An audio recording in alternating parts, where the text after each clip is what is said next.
ചങ്ങാതിമാർ നബി മുന്നിലേക്കെടുക്കുന്നേ.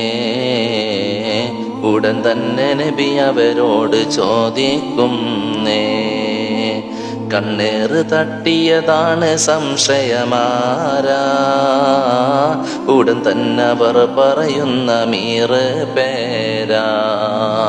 വിളിപ്പിച്ച ഈർഷ്യതയോടെ നബി പറയുകയാണ്, വധിക്കുന്നതും നീ കൂട്ടുകാരനെയാണ്.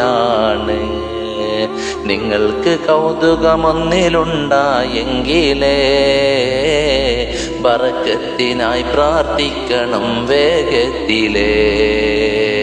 അല്ലാതെ കണ്ണേറിൻ്റെ വാക്കുരയുന്നത് സമമാ കൊലക്കെന്നാണ് നബി അരുളുന്നത്.